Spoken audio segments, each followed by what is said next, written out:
Hello, friends. This is Wednesday, so we've got science again. Brian is soon going to take the chair, and he's going to talk today about radio mysteries. All right, here he goes. Hello, students. Oh, sorry. Yeah. There we go. That's better. That's good for reading, but not for good for screen. So I thought today I would talk about radio mysteries, which are things that either we didn't know when we discovered them for a while, or we still don't know what they are because of things that come out of radio astronomy. And one of the things that's interesting about radio astronomy as opposed to other forms of astronomy is that for most of the history of radio astronomy, images were not a big thing. So if you take, if you look into a telescope, or if you take a photograph of with a telescope of something with visible light, you see an image. So you can see a galaxy or a planet or a nebula or all sorts of things. So at the very least, you can describe what it looks like. And that's true for most of astronomy. You can look at what something sees, how we see it, and you can at least describe what it is. And then you can compare it to other things that you know. And in radio astronomy, that's rarely the case. So in the past 20 years, perhaps, we've really been able to do images of radio light. So radio images of things. But most of what, when we think of radio, we think of things that we hear, because we get a radio signal and then we convert it to sound. And that's how we do, just over-the-air radio. You can take radio signals and make them into pictures. That's what television is. But things in space are not particularly strong signals, and they're not necessarily presenting as a picture. So most of radio astronomy has been recording either sound, if you want to just kind of hear it, or signals on graphs. And that's still a lot of what astronomy has done in terms of radio astronomy. So it's very different from most other astronomy. And that means that sometimes you get signals and you don't know what they are. It's very difficult to kind of figure out what they are. So, and this actually started with the very beginning of radio astronomy. Radio astronomy didn't start as a field of astronomy. It started as a field of engineering. So back in the 1930s, there was a guy by the name of Jansky, and he worked for AT&T Bell Labs. And so he was actually working on making better phone signals across the Atlantic. And so this was before we had the underground cables for making phone calls and stuff. So the way you would communicate across the Atlantic was you would have a radio transmitter, and it would go across the Atlantic with a low frequency radio wave, and then would be picked up on the other side. So it was actually done over the air rather than over wire, because you just couldn't run wire across an entire ocean yet. So when he was doing this, one of the challenges that AT&T had was that at certain times there was a static radio signal that would interfere with the signal they're trying to do. So basically their communication across the Atlantic was intermittent. And so Jansky was assigned to figure out what the heck this radio signal is. And so he built what was called a merry-go-round radio telescope. It was basically a thing of wires that was basically posts and then wires strung out, and then it was on a little platform that could rotate. And so what he could do is he could rotate it to find out where the direction of the strongest signal was. Because when the antenna would line up with the source of the signal, you would get the strongest signal. So he did this and found that, yeah, there's one strong radio signal that comes from the sun. which is exactly what he expected because people knew that the sun gave off radio energy.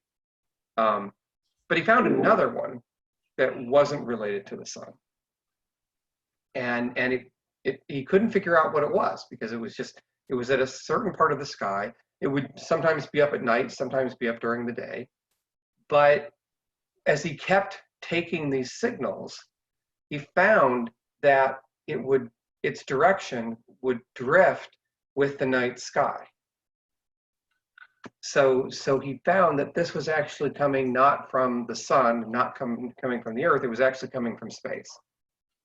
And when he figured that out, he could combine where the signal was with what was in the sky. And what he found was that this radio signal, this radio interference, was coming from the center of the Milky Way. So there was this radio source in the center of the Milky Way that was causing this interference. And it was the first time in which radio astronomy had been done, and he wasn't even trying to do radio astronomy. So this was what Jansky is considered the kind of the father of radio astronomy because of that. It was the first observation of something out in space. So we now know that because there's a dense region there and a black hole in the center of our galaxy, that center of the Milky Way is why we have those strong radio signals. But at the time, it was just there's radio signals coming from the Milky Way. So that was the beginning of radio astronomy. It was not even a century ago. And then another one that was a big mystery was in the 1960s. Excuse me, there were a couple of guys called Penzias and Wilson, and they were trying to figure out where this static was coming from. So they had this kind of big antenna that was basically just a receiver to map things of the sky. And what they were trying to do was figure out what radio signals were of the sky. They were doing what's called a radio sky map. So basically, like you would map out where all the stars are in the night sky, they were trying to find out where all the radio sources were in the night sky. And so they had this big receiver, very sensitive radio receiver. And they would find these signals and they would map them out, but they kept getting static from space. And it was in all direction. And they couldn't figure out where the static from space is coming from, because no matter where they pointed it, they got the static. And so they thought, this can't be coming from space. This has to be something local. Because if it were from space, if you point it in the direction of the object, it should be loud. And if you point in another direction, it should be quiet. And they would get static, and they'd go over here, static, nope, still static, nope, still static. Their best theory was that it was probably bird nests inside their antenna. So they had this really huge antenna, and they thought, well, birds get in there and they nest, and that would cause radio light to scatter, and you'd get this static. So they would go up and they would clean out every nest that they could do. They would clean out bird poop, everything that they could do to get that thing as clean as possible. And they still had this signal. They couldn't figure out what this is. So they went to some colleagues at MIT, and they said, can you help us out? Because we're engineers. We're trying to figure out just how to build these things. And we keep getting this background static. And a couple of the guys that are at MIT said, wait a minute. You're getting static? Yeah. Is it all directions? Yeah. Oh, okay. Then we want you to do this. We want you to map what the signal looks like at different wavelengths. Oh, okay. So Penzias and Wilson went back and they measured how strong the signal was at different radio wavelengths. And what they found was that on one end it was small, and then it got big, and then it had a long tail off. And it followed a curve that we call a black body radiation curve. In other words, the distribution of wavelengths, the distribution of frequencies was such that it looked like something given off by something hot. So when something glows hot, it tends to follow what's called this black body radiation. That means it's only giving off its own heat. It's only giving its own light. But this was really weird because it wasn't in the visible spectrum. It was in the radio spectrum. So that means this would have to be something that was on the order of 3 degrees above absolute zero. And it was coming in all directions. And the colleagues at MIT said, yep, exactly. That you've discovered is in fact the heat of the universe. If we think, and we think at the time in the 60s, we think that the universe, because it's expanding now, was really hot and dense a long time ago at this region we call the Big Bang. And if it was really hot and dense, then as it expanded, the entire universe would cool, but it wouldn't be zero. So there should always be this kind of remnant heat, this glow from the Big Bang. And because the universe has been expanding for so long, it's now just a few degrees above absolute zero. And so Penzias and Wilson, what they thought was a static problem made from bird nests, was the first evidence of the Big Bang. And so because they finally figured it out, they were given the Nobel Prize in 1978. Because they realized that it wasn't chicken poop. So that was one of the big ones. Another one, 1967, there was a graduate student named Jocelyn Bell, and she's trying to find signals in outer space. And she has a dish telescope that she's using in England. And she and her advisor come across a signal that's very strange. It's almost if it comes from aliens. In fact, they joked that they called them little green men signals. They called them LGMs for little green men, because it's like, this is like something coming from aliens. And the reason it was like something coming from aliens is that most radio signals, if you put them in audio, would be this kind of, it's very random and odd in that sense. And these LGM signals were very specific. They were just pops at a regular rate. Pop, pop, pop, pop, pop, pop, pop, pop, pop, pop, evenly spaced out, all pretty much the same, from a very local source. It was like the ticking of a clock in space. Like, okay, what would possibly do this? Well, Jocelyn Bell worked out all the different properties of it and figured out that what this has to be is a burst of radio light that is happening because of a star that's rotating. So basically, you have this very small, very dense star that's rotating, and it has a strong magnetic field. Stars have a strong magnetic field.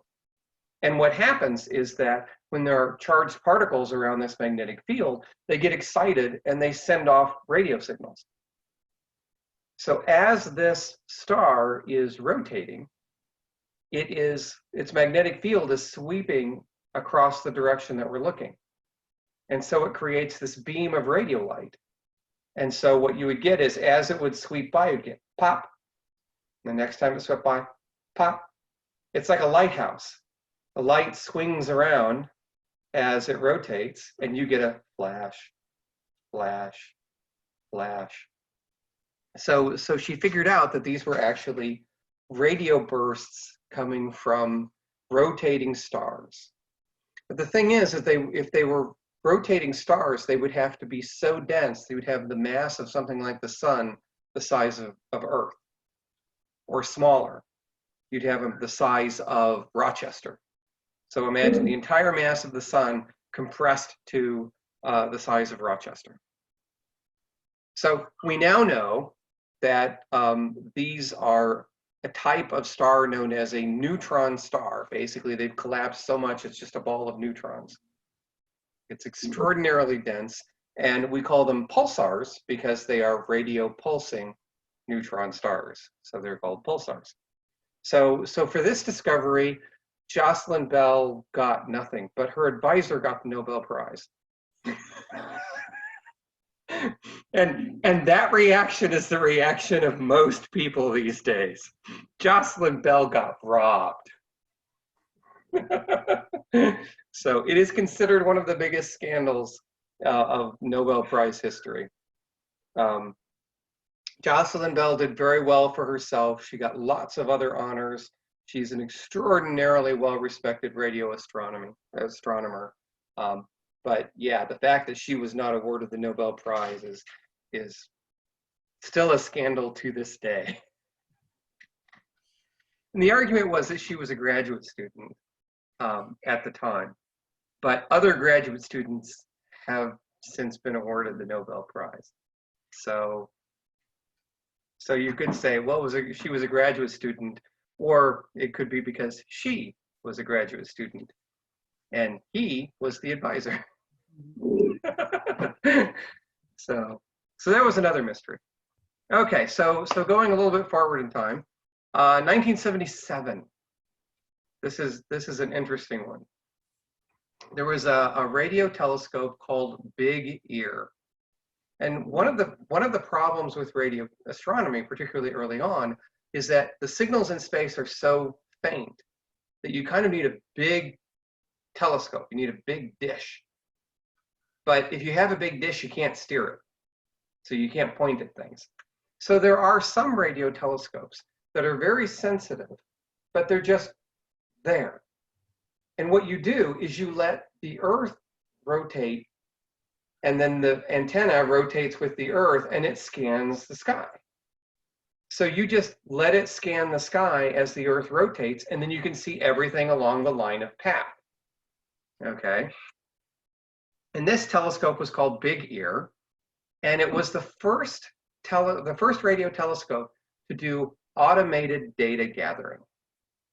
So what it would do is it would record the signal at these certain wavelengths and then print them out on a printer.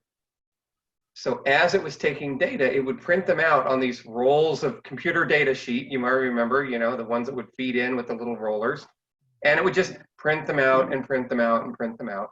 And so what they could do is they could set it up and then go away, and they'd come back the next morning and there'd just be a stack of printer paper all out, and then they could look at the signals. And as it would go through, they were making a map of the radio sky.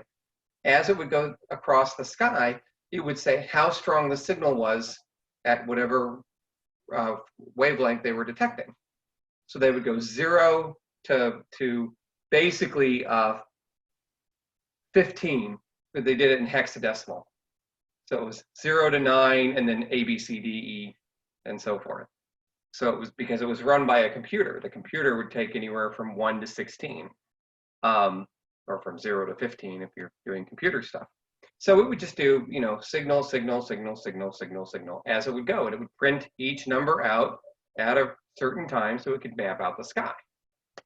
So this went along, and in 1977, the Big Ear drifted across a part of the sky, and when they came back and looked at the printout, it was like 1, 2, 1, 3, 4, and then like C, D, E, E, 3, 2, 4. There was some signal that when it drifted across was extraordinarily loud. It maxed out the detector. It was so strong that it maxed out to the limit of the detector, and the detector just went max, max, max, and then dropped down again. And it was max for the entire time, whatever was there, the entire time that the antenna drifted across that direction where it could pick it up, was there. And it was so surprising that the person on staff who came in circled it and wrote, "Wow." This became known as the wow signal. And it's because somebody wrote wow. The interesting thing about this is that because it drifted across and because it was automated, they couldn't go back and steer it. If they were watching it when it happened, they would have went, "What the heck? and then they would have tried to figure out more about it. But because it was automated, it just drifted across. Nobody knew anything about it, and it was only after it was recorded that they found it. So when they've gone back to that portion of the sky, they've never seen anything. Not one thing. So to this day, we have no idea what the WOW signal is. There are theories about how it might have been some weird solar burst that reflected off the Earth's atmosphere. There's ideas that it could have been radio interfering with like a comet, and the radio signals bounced off the comet, and that's what caused it. Other theories say that it was aliens. You know, we don't know. So the WOW signal is one of those mysteries that we just don't know. We know that it existed. It was very clear there. No idea. So that is still one of the radio mysteries that no one has solved. Okay, another one, 1998. So we're going forward about 20 years. Thinking of these little strong bursts of radio light, there was a signal that was being picked up at Parkes Observatory in Australia, and they were extraordinarily loud, extraordinarily short bursts. So you'd be looking at some objects with their big radio dish, and all of a sudden you'd get just really loud, really strong signal that would just be this short little pop. But you couldn't see where it was coming from. If you go back, it wasn't like a pulsar that was coming from that. It didn't necessarily have anything in the sky that you could say, oh, it has to be coming from that. It would just randomly happen. And they were called Parroting Signals, Parrotons, from the guy who first discovered them. And they kept trying to figure this out. The thing is that it would only come from this one observatory. But everything about it said that it probably came from outside the galaxy, because the characteristic of the signal was that it probably had to come from outside the galaxy. Well, the thing is that this particular telescope is very remote in Australia. It's in what they call a radio quiet zone. In other words, there's nothing else around that except for that observatory that can make a radio signal. So this was very strange, and it was strange that it was the only place picking it up. So this was first discovered in 1998. It took about 6 years to figure out what it was. And the great mystery was, it was solved by a microwave. So if you think of a microwave, you put something in your microwave and you shut it, and then you press start. And if you press start, then the microwaves go off and they heat your food, and then the timer goes off, and then you open it up. Except when you do what everybody does, which is it goes 5, 4, 3, and then you press open, and you open up your microwave and it stops. You don't want to hear the beeping, or you figure, I set it for 30 seconds, I only need it for 20, I'm just going to open it up. If you do that, as the microwave is opening up, the microwave driver emitter is powering down. Now, when you close your microwave, there's a screen in there that doesn't let the microwave signal come out of the oven. Otherwise, you'd microwave your whole house, you know. So they have it there. It's not harmful, but you know, you just keep it in a box so it's more effective that way. When you pop open the door while it's running, the thing is powering down as it's opening up, which means there's a leak. And so you get this burst of radio signals coming out of the microwave. Well, the microwave that was being used at Parkes Observatory was emitting this burst. And it got picked up by the detector, and they would go, ooh, that's a weird radio signal. And because the thing is, you get stray radio signals all the time. The reason this one wasn't identified easily is because it has this weird characteristic, because what's happening is when you open the microwave, you get a burst that then dies off very quickly. And that's very different from something like a car engine starting or a fluorescent lamp that's a little bit off and flickering, and so it gives off radio waves. All of those things are very distinct characteristics. This doesn't. We don't have a lot of stray signals of, oh, that microwave when you pop it up. So the joke became that what we thought was aliens was actually hot pockets. Somebody needed a hot pocket fix, put it in the microwave and went, that's probably good, pop. And so that was the Parroting Signals. So sometimes when you solve a mystery in radio astronomy, it's just, you know, your own stupidity. Or, you know, astronomers get hungry too. So that was one. But then in soon after those were solved, there was another signal that was occasionally being picked up that was called a Lorimer burst. So you had the Parroting, and then you have the Lorimer burst, and it had a very similar characteristic, except when you looked at the spectrum. The spectrum was a little bit different. So you could distinguish between Parrotings and these Lorimer bursts, but they were the same type of thing. A fast burst of radio signals that would just go, and then where is it coming from? So obviously, if you know that one is a microwave, what do? You make sure that it isn't another stray signal. You're not going to fall for it twice. Well, this isn't coming from microwaves. This really is coming from space. And so they're now called fast radio bursts.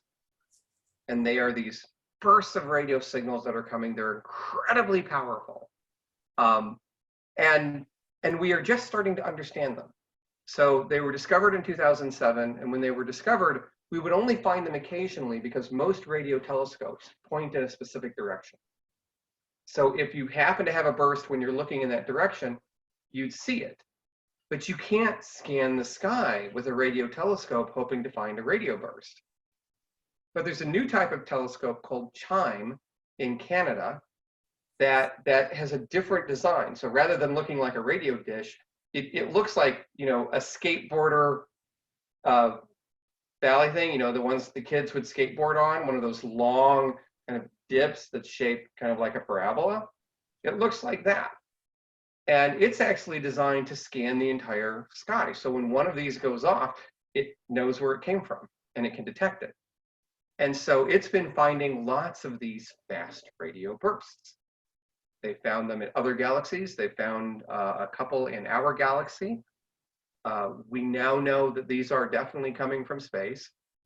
The working idea, what seems to be the best theory, is that those neutron stars that we talked about for pulsars, some of them have such intense magnetic fields, incredibly intense magnetic fields, that they're called magnetars.